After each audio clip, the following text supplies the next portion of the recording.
नमस्कार साथियों, स्वागत है आपका YouTube channel PaaS education hub में। और आज हम मॉड्यूल 13 के निष्ठा प्रशिक्षण की डायरी के बारे में जानकारी करेंगे। और ये जो डायरी है ये हमें कटनी ज़िले के जो शिक्षक हैं श्री विनोद कुमार जी सकवार, इनके द्वारा भेजी गई है और बहुत ही शानदार डायरी बनाई गई है और काफ़ी अच्छे चित्रकार भी हैं।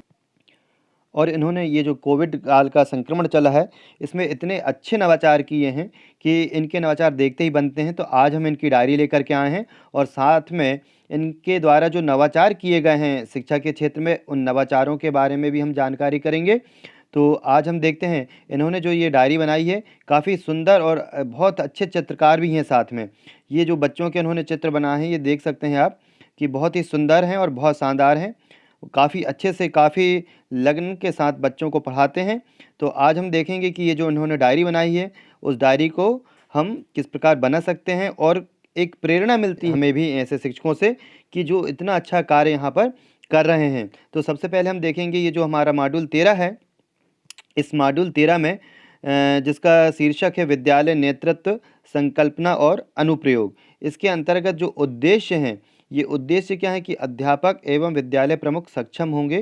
तो ये अध्यापक एवं विद्यालय प्रमुख जो हैं, जो प्रधान पाठक हैं, एचएम हैं और जितने भी अध्यापक हैं, ये सभी सक्षम होंगे किस चीज़ में? अध्यापक एवं विद्यालय प्रमुख से जुड़ी हुई बहुभूमिकाएं व दायित्वों के साथ साथ अध्यापक नेतृत्व एवं विद्यालय नेतृत्व के दृष्टिकोण को समझने और विकसित करने में।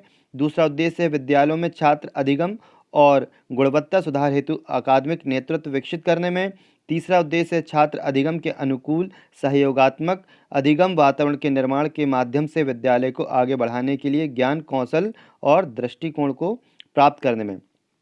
तो हम डायरी आगे देखें उसके पहले यदि अभी तक आपने इस चैनल को सब्सक्राइब नहीं किया है तो चैनल को सब्सक्राइब कर लें। और इस डायरी को यदि आप पीडीएफ फॉर्म में चाहते हैं तो आप जो मेरा टेलीग्राम ग्रुप है पीएस एजुकेशन हब, उसको आप ज्वाइन कर सकते हैं। वहां से आपको इस प्रकार की सभी पीडीएफ फाइल उपलब्ध हो जाएंगी। टेलीग्राम की जो लिंक है वो आपको डिस्क्रिप्शन बॉक्स में मिल जाएगी। साथ में यदि आपने टेलीग्राम ऐप इंस्टॉल करके रखा है तो आप वहाँ पर पीएस एजुकेशन हब सर्च करेंगे, वहाँ पर आपको ये जो ग्रुप है वो वहाँ पर उपलब्ध हो जाएगा, वहाँ से आप ज्वाइन हो सकते हैं। साथ में ये सब पीडीएफ आपको प्राप्त होंगी। आगे चलते हैं, आगे सामग्री की रूपरेखा है।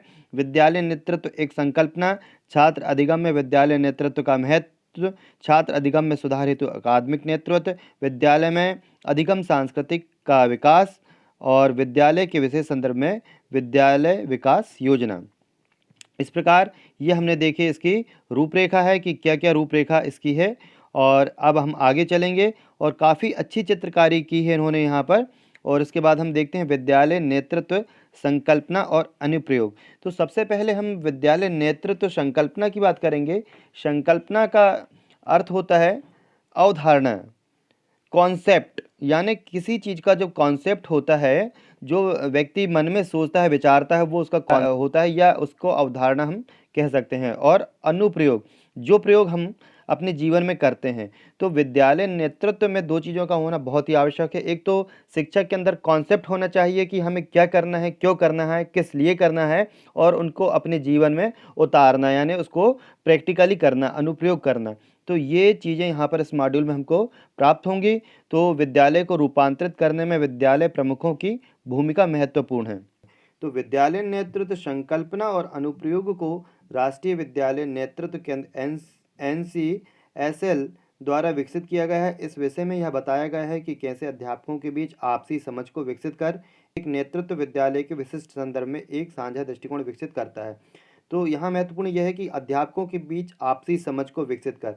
तो महत्वपूर्ण तो ये होता है कि जो विद्यालय प्रमुख होता है उसके अंतर्गत इतनी अंडरस्टैंडिंग होना चाहिए कि जितने भी वहाँ के कार्य करने वाले शिक्षक हैं उनके बीच में आपसी समझ को विकसित करके, और एक नेतृत्व करता है, जो नेतृत्व करता होता है, चाहे वो देश का नेतृत्व करता हो, समाज का नेतृत्व करता हो, उसको अपने देश और समाज सभी को एक साथ एक हिस्स में लेकर के चलना पड़ता है। तो तभी वो एक महान नेतृत्वकर्ता हो सकता है।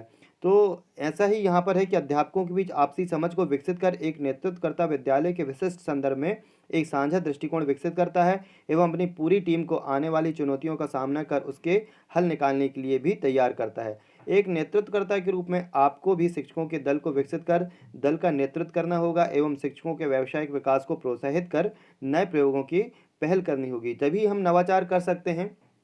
जब आप अपनी टीम का नेतृत्व अच्छी तरीके से करें, और इसका दायित्व जो होता है वो शाला प्रमुख का होता है, साथ में समस्त शिक्षकों का भी होता है कि वो बराबर उसका सहयोग करें, टीम की भांति काम करें। फिर हम देखते हैं विद्यालय नेतृत्व संकल्पना और अनुप्रयोग में।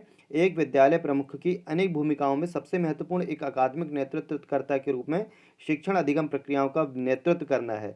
तो सबसे महत्वपूर्ण भूमिका यह है कि अकादमिक जो कार्य होते हैं उसमें नेतृत्वकर्ता के रूप में शिक्षण अधिगम प्रक्रियाओं का, जो सीखने की शिक्षण अधिगम प्रक्रियाएं हैं, यानी शिक्षण अधिगम यानी सीखने की जो प्रक्रियाएं हैं, क्रियाएं हैं, उनका नेतृत्व कि किस प्रकार बच्चा अच्छे तरीके से सीखे। जैसा कि आप जानते हैं कि विद्यालय में आने वाला प्रत्येक बच्चा अपने साथ ज्ञान, भाषा एवं सांस्कृतिक पृष्ठभूमि को लेकर आता है।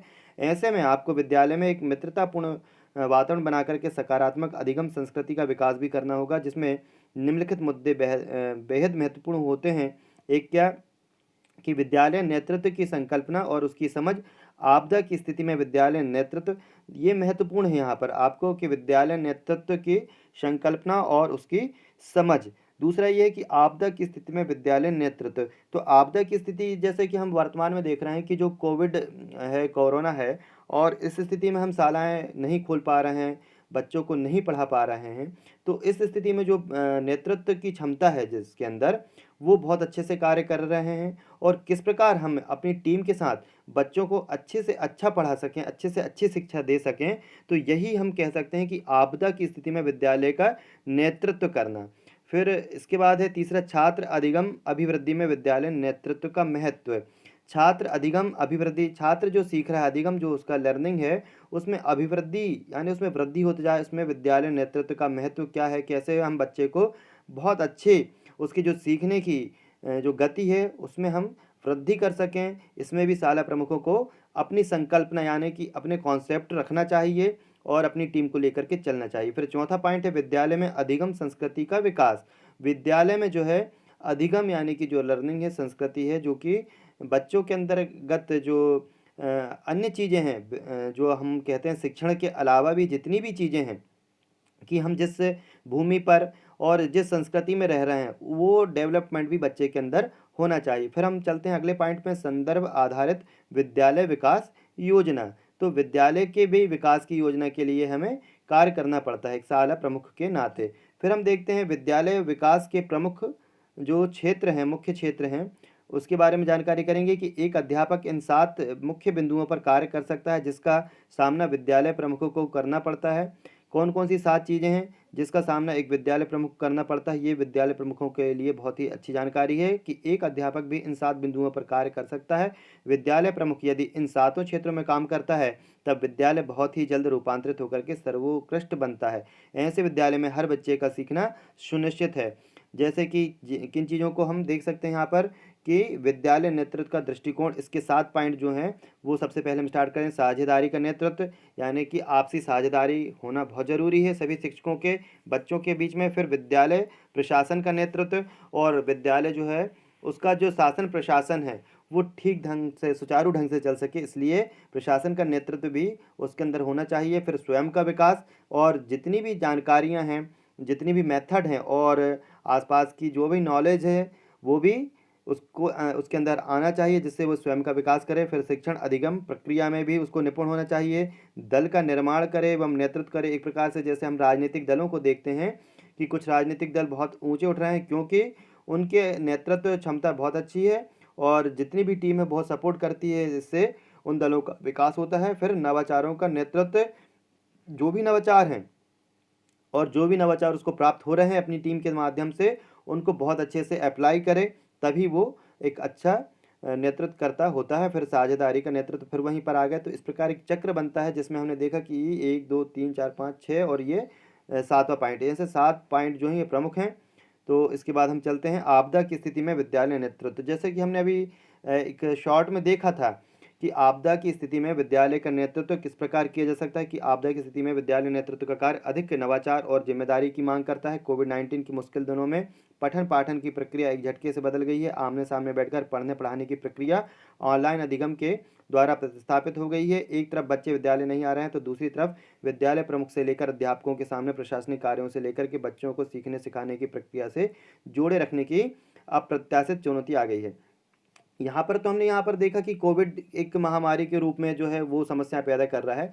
लेकिन कई बार ग्रामीण क्षेत्रों में सबसे बड़ी समस्या उत्पन्न ये हो जाती है कि जो ग्रामीण क्षेत्र के अभिभावक होते हैं, जो बहुत मज़दूर वर्ग के होते हैं, वो अपने बच्चों को साथ में लेकर के खेती-किसानी के कामों में, मज़दूरी के कामों में लेकर के चले जाते हैं। कहीं-कहीं बच्चे जिनके घर छोटे-छोटे बच्चे होते हैं, तो अपने बच्चों को छोटे बच्चों को देखने के लिए बड़े बच्चों को अपने घर में रखवाली के तौर पे रख जाते हैं। तो इस प्रकार की कई स्थितियाँ पैदा होती हैं जिनका सामना शिक्षकों को करना पड़ता है।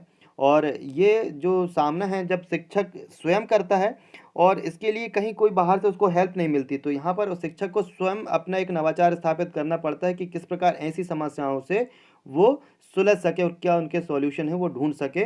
और इस संबंध में यदि उच्च अधिकारियों तक की बात जाए कि यदि निम्न स्तर पर शिक्षकों से पूछ कर के फीडबैक लें, समस्याओं को जानें और उसके हिसाब से यदि नियम और प्रक्रियाएँ बने, कानून बने, तो वो काफ़ी अच्छी बात होती है। फिर हम चलते हैं कि अब जब कोई समस्याएँ सामने आ रही हैं, तो उसका निराकरण कोई शिक्षक कैसे कर सकते हैं? तो आपदा प्रबंधन के लिए अध्यापकों, विद्यालय प्रमुखों में क्या गुण होना चाहिए? ये गुण होना चाहिए, सबसे पहले सकारात्मक सोच होना चाहिए कि जो भी विद्यालय प्रमुख जो हैं और अध्यापक हैं, वो उनके अंतर्गत एक पॉज़िटिव सोच होना चाहिए, क्योंकि अधिकांशतः जो हम देखते हैं कि समस्याएँ बहुत ज़्यादा आती हैं शिक्षकों के बीच में।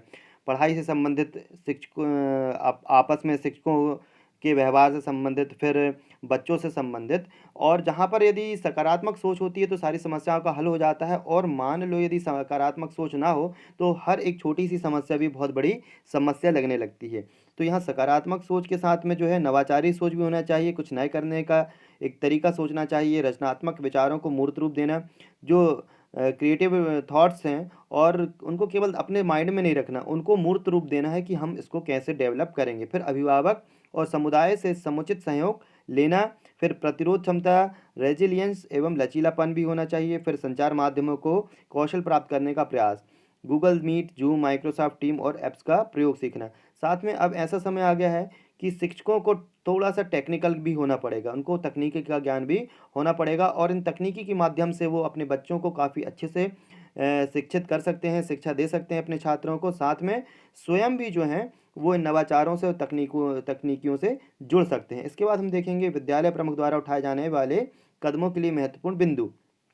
पहला ये है छात्र, अभिभावकों एवं समुदाय के महत्वपूर्ण लोगों के बीच ऐसा संवाद विकसित करना जो विद्यालय की आवश्यकता और भूमिका को समझ सके। दूसरा, विद्यालय प्रमुख के तौर पर सभी शिक्षकों के साथ हर विद्यार्थी से संपर्क किया जाए, चाहे वह फ़ोन से हो या व्यक्तिगत हो। अध्यापकों, छात्रों और अभिभावकों के साथ हर विद्यार्थी से योजनाबद्ध तरीके से नियमित संपर्क करें।